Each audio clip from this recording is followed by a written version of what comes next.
Everyone around you is telling you the same thing. Stop throwing your money away on rent. Buy a home, build equity, it's the smart move. But here's a question nobody asks. What if they're wrong? What if, for millions of people, renting is actually the smarter financial decision? Today, we're not going to talk feelings. We're not going to talk about the pride of ownership or the freedom of renting. We're going to talk numbers, real math, real scenarios, so that by the end of this video you can make the right decision for your life. Let's get into it. Let's start with the most repeated line in real estate. Renting is throwing money away. This sounds logical. You pay rent and you get nothing back. You pay a mortgage and you build equity. But this argument has a major flaw. It ignores the true cost of ownership. When you buy a home, your mortgage payment is not the only cost. Let's break it down. Property taxes typically run 1 to 2% of the home's value every year.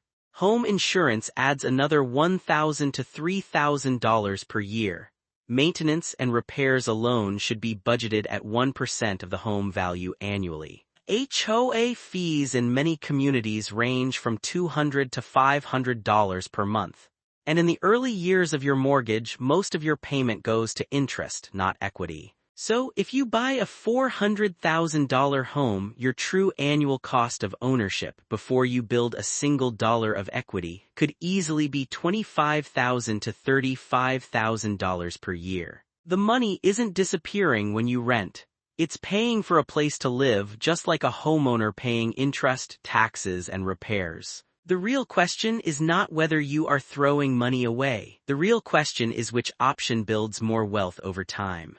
Let's run a real scenario. Two people, Alex and Jordan. Alex buys a home. The home price is $400,000. Alex puts down $80,000 as a 20% down payment. The mortgage is $320,000 at 7% interest on a 30-year fixed loan. The monthly mortgage payment comes to about $2,130. Property taxes add about $400 per month. Insurance and maintenance add another $400 per month. Alex's total monthly cost is approximately $2,930. Jordan rents a similar home for $2,200 per month. Jordan invests the $80,000 down payment in an index fund, earning an average of 8% annually. Jordan also invests the $730 monthly difference between what Alex pays and what rent costs. After 10 years, who comes out ahead?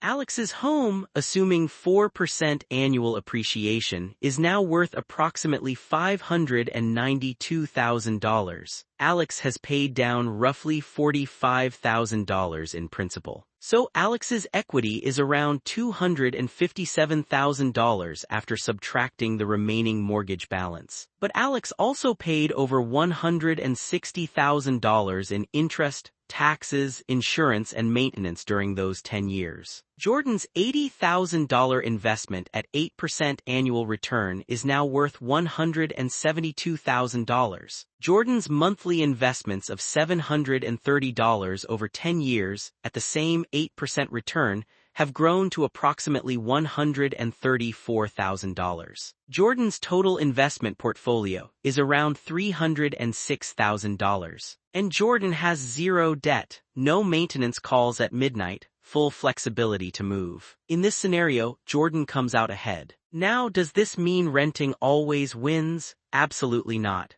Let me show you when buying makes more sense. Buying a home does make strong financial sense under the right conditions. First, you plan to stay for at least 7 to 10 years. The first few years of homeownership are the most expensive relative to renting. Closing costs, interest-heavy payments, and transaction fees all add up. The longer you stay, the more those costs get absorbed by appreciation and equity growth. Second, you are buying in a market with strong appreciation.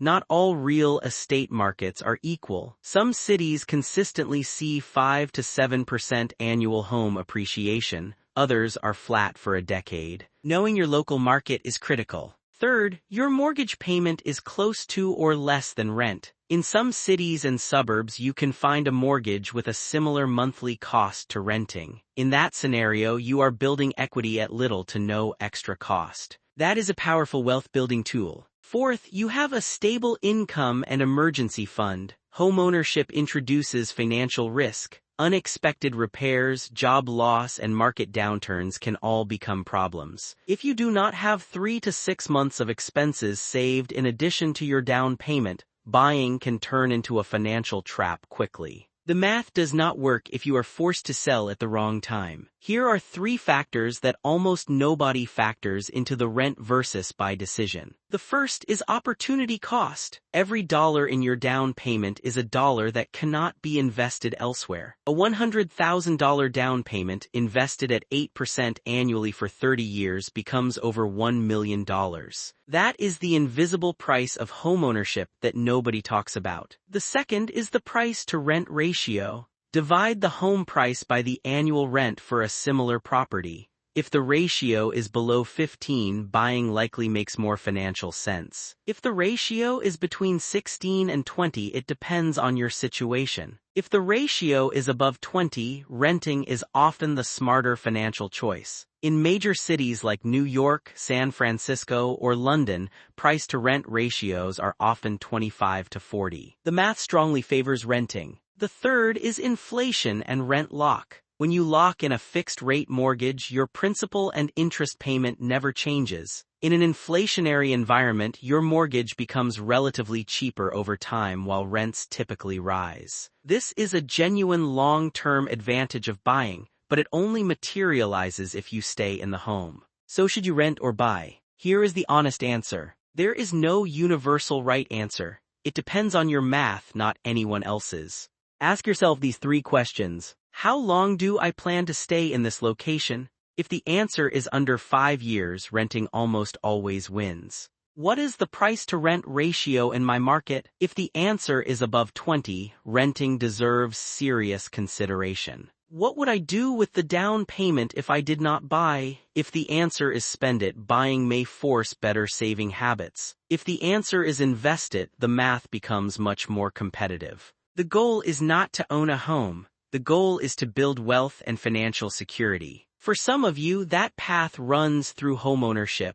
For others, it runs through renting and investing the difference. Run your numbers. Do not let social pressure or someone else's timeline make a decision that will affect your finances for the next 30 years. If you found this video useful, share it with someone who is currently trying to make this decision. And if you want me to cover the mortgage calculator breakdown or how to evaluate your specific market, let me know in the comments below. See you in the next one.